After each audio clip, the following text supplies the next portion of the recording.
We're taking this super comfy bus to a place called Cochabamba today. It's Bolivia's second largest city. It's about a 7-hour drive from here. We stopped in Cochabamba last night, and today we're taking a little minibus on to Torotoro. It's another 4 hours or so today. I'm loving the music on this journey. I like the fact as well that this bus only goes when it's full. There's no set timetable. Well, here we are in Torotoro. We'll go check in at our hostel. Torotoro, land of the dinosaurs. So you've got a traditional Bolivian dish today? I think it's a street food dish. It's called pique macho. It's chips with meat and salad. Not much salad though. No. Still slightly too much. Buen provecho. Gracias. Torotoro is known for its stunning geology as well as the dinosaurs. Joined a small tour group today. You really need a tour to have a look around here. Just driving to the first stop. Well, that's cool. A sea of clouds below us. We're at a little under 4,000 meters here. This is the first stop for the day. We drove about an hour outside of Torotoro, climbing higher into the mountains as we went.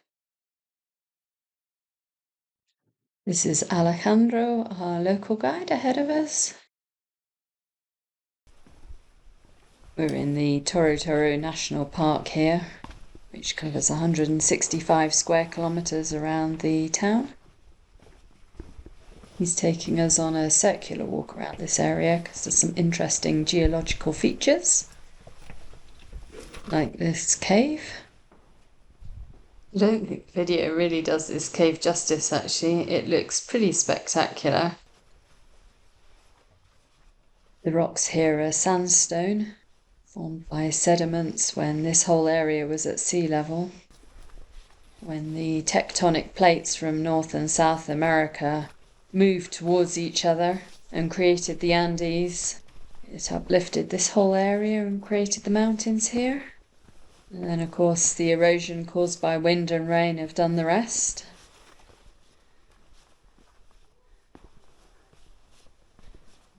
Started off really chilly this morning, but it's warming up a bit now. I'm going to take my coat off.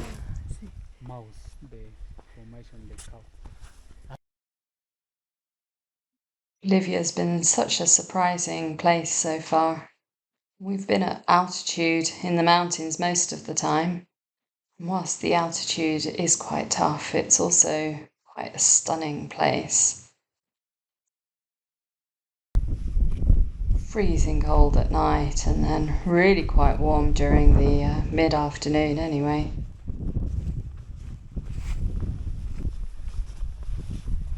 I'm struggling not to video the whole walk actually, it's just so beautiful.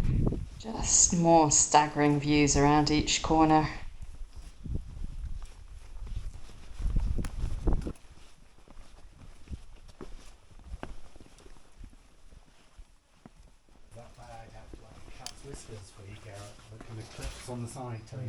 Oh my god, this does not look like I can fit through here.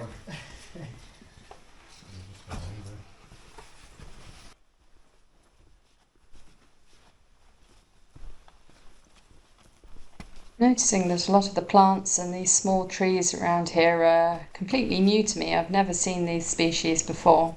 I guess it's quite a unique habitat up here.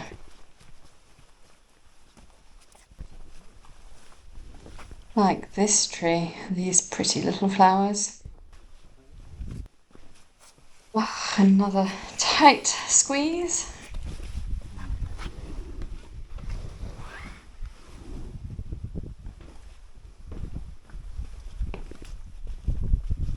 I think this walk this morning is about 2.5 to 3 hours long, maybe about 5 miles or so.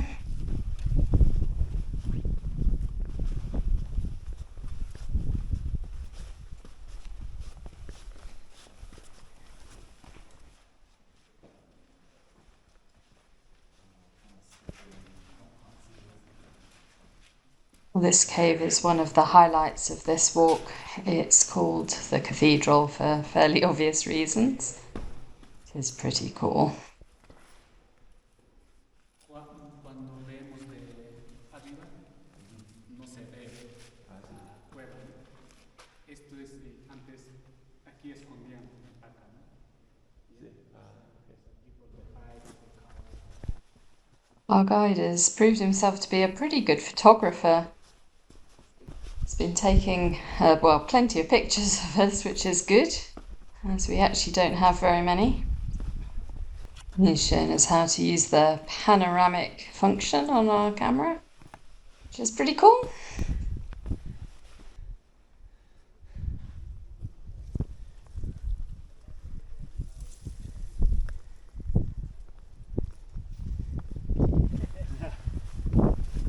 We're starting to get a bit tired now, part just because of the altitude.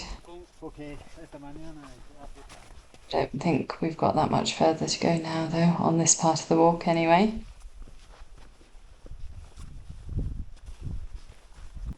Oh, and I can see our cars down there.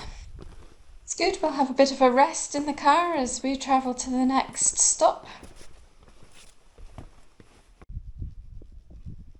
We've driven almost all the way back to Torotoro, and we've just paused here for a little bit of a picnic lunch. It's just me and Ben doing this second part of the tour today. The other chap who was with us this morning has to work this afternoon. This flattish area here would have at one time been a muddy riverbed or something like that, and it is just covered with dinosaur footprints. And we're seeing several different species.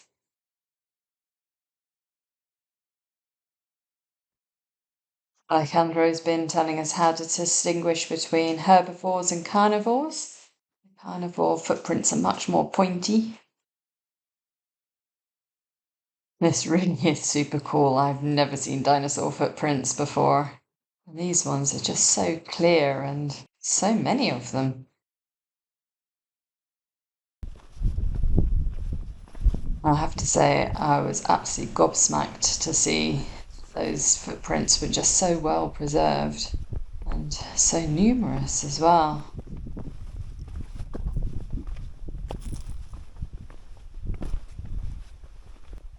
You're obviously here in the dry season, and this riverbed would look very, very different in the wet season.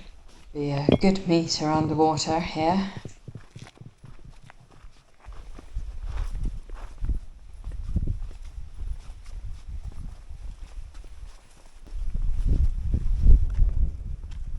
This walk actually takes us all the way back into the town of Torotoro. Oh my god, he actually expects us to crawl through there. I really don't like doing things like this.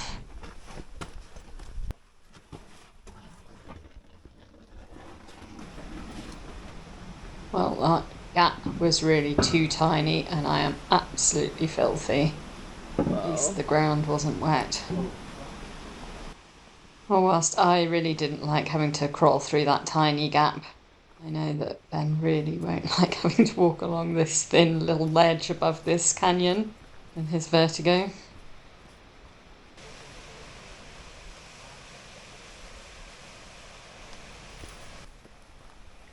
Well, the landscape this afternoon is really different from this morning, but I am enjoying it just as much. It really is stunning. It's a nice temperature as well now. It must be almost mid-20s. I am pretty knackered now though. I'm walking for at least 3 hours this afternoon. I think this afternoon's walk is quite a bit longer than this morning's was, perhaps 7 or 8 miles. It's Torotoro ahead.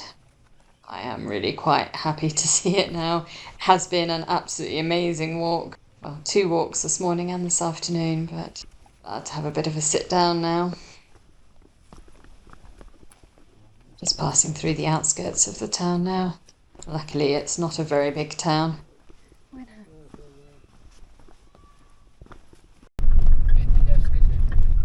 had a really nice evening last night. Went for a meal. I was too tired to video it though. Anyway, I've come out on my Todd today with Alejandro. And we're still feeling a bit knackered from yesterday. I didn't want to miss out on seeing what there is to see here. We're doing a few stops again today. And the first is a museum. And this is the outdoor section of it. This area is literally packed full of fossils, and this one is an ancient crocodile fossil. It's about 500 million years old. Big, about 8 meters long, and pretty complete as well. It's amazing to see this. This area has never formally been excavated. Years ago, of course, there were looters, but nowadays it's pretty well protected. And there's a fence around the edge protecting it from wildlife. And they just wait for the erosion to do its job and show the fossils up. There's lots of turtle fossils here as well. White speck on the far side is one. And there's another one just here. Actually, the whole site was just littered with turtle fossils. They're quite hard to get on camera. Anyway, we're off to our second stop now. As you can see, more dinosaur footprints here. They're as much as 86 million years old. And tracks crossing over each other. They've found over 3,500 dinosaur footprints around here.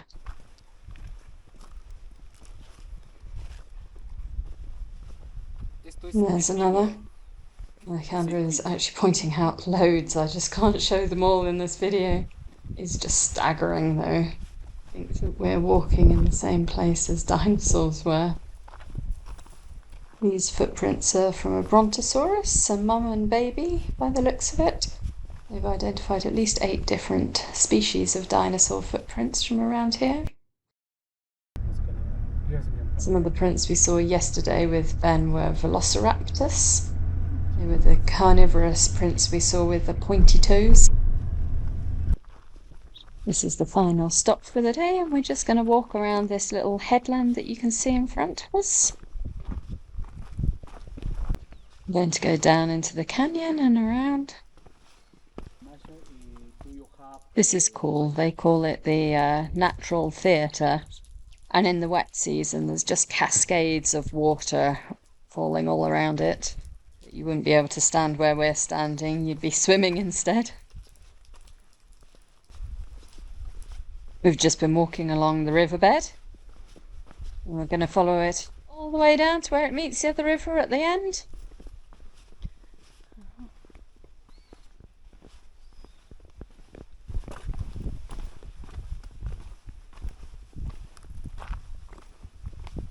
I know that Ben would be extremely happy to be missing out on crossing this natural rock bridge here.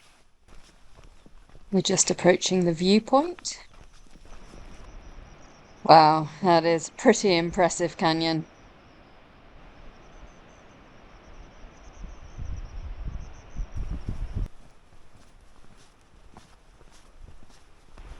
This is the last viewpoint on this walk. See the steps going down into the canyon, which I did have the option to do. Opted for the slightly shorter route today. And we're almost back at the car now, so I'll go back and hook up with Ben for a bit of lunch.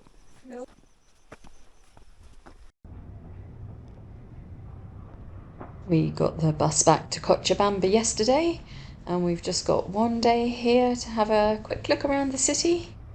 So we've just walked down into the centre of the city, and I'm standing on the roof of the Santa Teresa convent, which is now a museum. Good vantage point of the whole city from here. From above, the city looks really modern, but actually down here at street level and in the very centre of town, there's quite a few nice old buildings and plazas. This is the main plaza in the centre of the city with the cathedral on the other side. It's surrounded by quite nice colonial style buildings.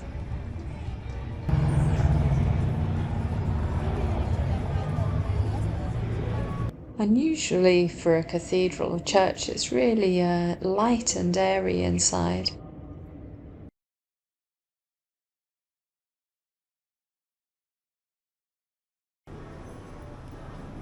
Time for a quick coffee stop in this beautiful courtyard. So this is what Cochabamba is really well known for. Well, apart from the growing of coca leaves to produce cocaine.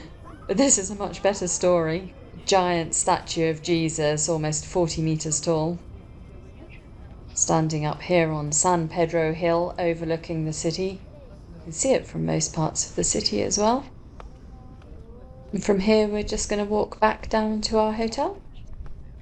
So we're having this hot mulled wine for the second night in a row, and so my dad's got a great recipe for mulled wine, he makes the best, but I think this might even rival it. It is so good.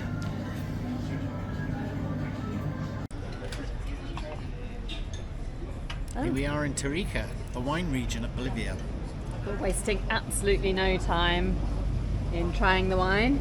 Tanat is the main grape here. We're going for this one to start off with our cheese platter. We've got a second bottle. A second bottle. Yeah.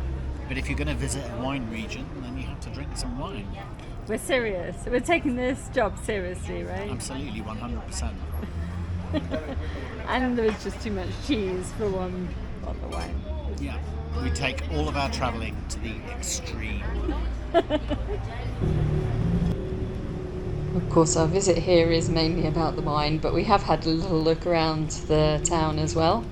And this is the main plaza. It's actually where we had lunch yesterday with the 2 bottles of wine. Tarija is in the far south of Bolivia, quite close to the border with Argentina. We actually flew here. It's an enormous country, the distances are just vast. This is a cool building, it's called the Gold House for obvious reasons. It's now a concert venue. We're in the Paleontology Museum and this is such a cool exhibition. It's got a series of prehistoric skeletons discovered in Bolivia. Giant mammals. Pictures on the wall behind tell us what they would have looked like. This one is an enormous armadillo. And this one with the tusks is a mastodon. Just enormous. Apparently the museum has so many bones and skeletons and fossils that it can't display them all. Just keep discovering more and bringing them in. The last one here is a giant sloth. So cool.